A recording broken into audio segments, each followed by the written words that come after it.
So I was a CNA and a activities person in a nursing home with a memory care unit, which is essentially a lockdown unit, usually cognitive challenges of some kind, with finding an activity that would help keep people, 40 or so people, from standing up and falling over or getting hurt in any way. It helps keep them busy. So it's kind of hard sometimes to engage people that have Alzheimer's and dementia. So I was gifted a CD with Hong music from Bright Hawk. Handpan had this vibe that was calming and sweet and made people just relax.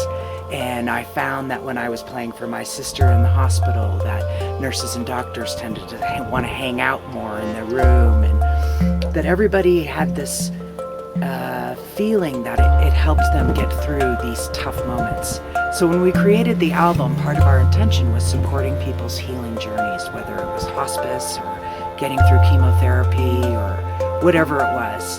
And that part of what we would dedicate ourselves to was making sure that this music got into the hands of as many healers as possible. So when I met Hollis, it was very obvious to me that here's a person who's a healer, and if I give them the CD, beautiful things could happen.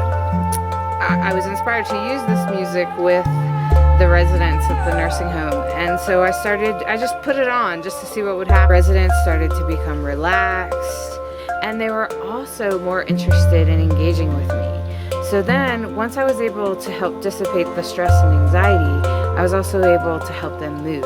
Is what you learn. Exercise helps them, become more calm, like most of us. Started dancing with them because dance is exercise, and the next thing you know, I was able to dance with one person after another person. I love my elders.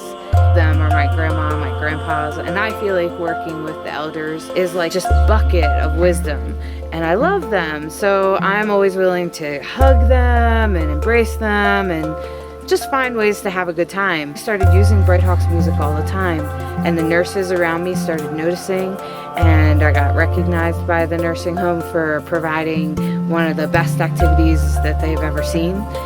So I called it Let's Dance because when I was doing this program on the Alzheimer's unit, there was a wanderer, and she would walk up and down the hallway and move things around, and in the morning would do this program and then do it again. And sometimes I would work 16-hour days, I was working a lot.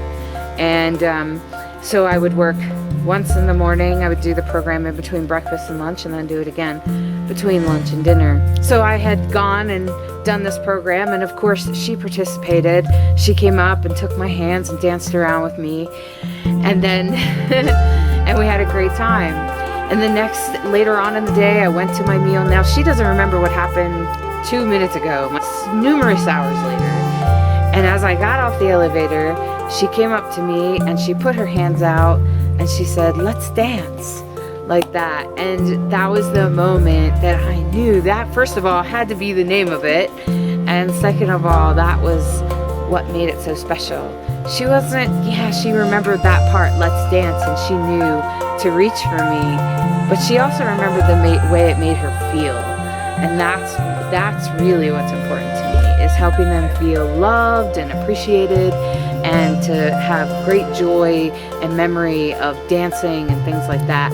They're sweethearts either way. Well, today it's become this program that's like the best program for activities people available, because I used to do their job.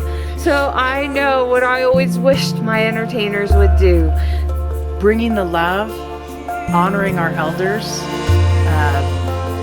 sharing love and light in whatever way any of us do is a blessing. And I think that's what we're all here for, is to lift each other up. Each person needs special care, especially in a memory care unit.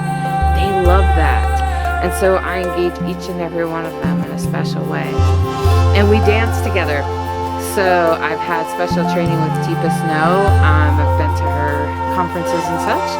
And she teaches special techniques that you can do that help residents become more open to whatever you might be suggesting, because it helps them feel empowered rather than you taking control, because a lot of them feel like they've lost control because they can't remember what happened. So we've been traveling more and more and more. Everywhere we go, all the communities react the same way. Like, it's some sort of special magic that happens in that hour time that Bright Hawk's playing that instrument and I'm doing movement with them. There's something about the dance, the love, the hug, and the general validation of their existence in my circle. It helps them light up. Sometimes the staff is also inspired to dance with their residents, and I want them to, and even family members, even if it's just for 2 minutes. They've had 2 minutes of joy they wouldn't have had before. And I think CNAs, especially, we have a lot of interaction with our residents on a daily basis, and we don't always get to have fun with them. And I think it builds the bond between the staff and the resident, because then they can also have a good time.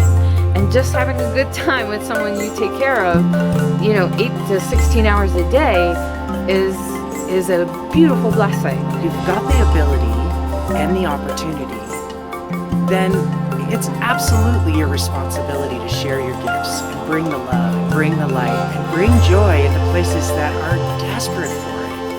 And so everything about the business proposal Hollis created for us was so easy to say yes to, because it appealed to all my values and wanting to be of service, wanting to bring joy and love and light into our senior homes and residents of places that could really use more love. And no sooner did we get started with nursing homes, assisted living, Alzheimer's in particular, we started there. We were able to realize we had something for people in rehabilitation centers and long-term care and veterans homes, and everywhere we went, the response was just tremendous. And I've seen Hollis reach in and get people who are completely gone, just gone, and come back and kind of wake up and look around and smile and start interacting and having a beautiful experience, and the room is transformed every time. And we even try to make it available to low income and high income places, because low incomes can't always pay. Their budgets are limited. The activities person doesn't have a choice, really. And so we just ask that people pay as much as they can. I've pretty much poured my life savings into Let's Dance. I've pretty much committed to the fact that being able to do this kind of work is the most meaningful work I can do. And if we have just a little bit more support, we can go into all of the different kinds of communities, low income, places that can afford us and places that can't afford us. And everybody deserves to have more music and love and light in their world. And that's what we're here to do.